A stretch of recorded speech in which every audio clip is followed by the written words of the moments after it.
নমস্কাৰ। কাইলৈ লক্ষ্মী পঞ্চমী, 23 মাৰ্চ লক্ষ্মী পঞ্চমী, অৰ্থাৎ নৱৰাত্ৰিৰ সময়ত শুক্লপক্ষৰ পঞ্চমী তিথিত লক্ষ্মী পঞ্চমী পতা হয়। অৰ্থাৎ মা লক্ষ্মীৰ কাৰণে গুৰুত্বপূৰ্ণ দিন। আৰু মা লক্ষ্মী কিহৰ লগত জড়িত? আপোনাৰ টকা পইচাৰ লগত জড়িত।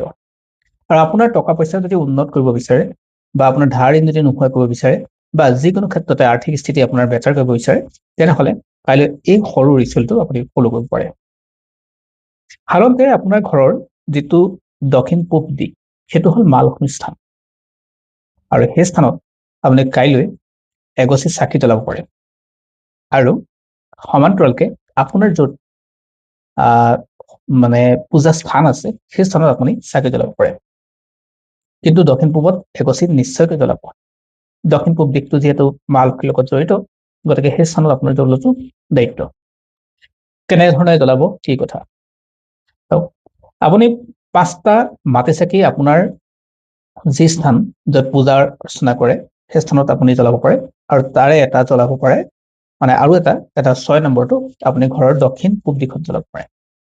মাটি চাকি ল'ব, শলিতা ল'ব, আৰু মিঠাতেল বা তিল তেল ব্যৱহাৰ নকৰিব। তাৰ বিপৰীতে আপুনি ব্যৱহাৰ কৰিব ঘিউ চাকি। আৰু লগতে আপুনি মা লক্ষ্মীৰ প্ৰিয় এটা বস্তু হ'ল চাউল, অক্ষত চাউল, অৰ্থাৎ নভঙা চাউল আপুনি তাত দি ল'ব। আৰু দি আপুনি জ্বলাব চাকি গছ আৰু গাব ওম হ্ৰীম শ্ৰীম মহালক্ষ্মীয়ে নমঃ, ওম হ্ৰীম শ্ৰীম মহালক্ষ্মীয়ে নমঃ। নতুবা মা লক্ষ্মীৰ যিকোনো এটা মন্ত্ৰ আপুনি গাব পাৰে। আৰু গাই আপুনি প্ৰাৰ্থনা কৰিব, যদি আপোনাৰ ধাৰ ঋণ আছে সেই ধাৰ ঋণ নোহোৱা হ'ব লাগে। আপোনাৰ যদি ক'ৰবাত পইচা ব্লকেজ হৈ আছে, সেই ব্লকেজ নোহোৱা হ'বলৈ আপুনি প্ৰাৰ্থনা কৰিব।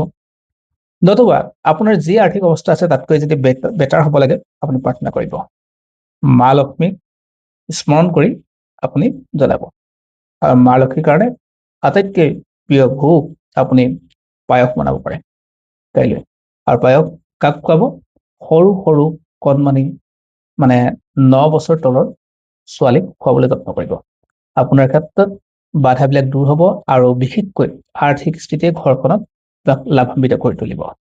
এই উপায়টো আপুনি বছৰৰ এই লক্ষ্মী পঞ্চমীৰ দিনাখন কৰিব। চৈত্ৰৰ নৱৰাত্ৰিত আহি আছে কাইলৈ দিনটো। তাতে কাইলৈ দিনটো সৰ্বাৰ্থ সিদ্ধি যোগ পৰিছে, ৰবি যোগ পৰিছে।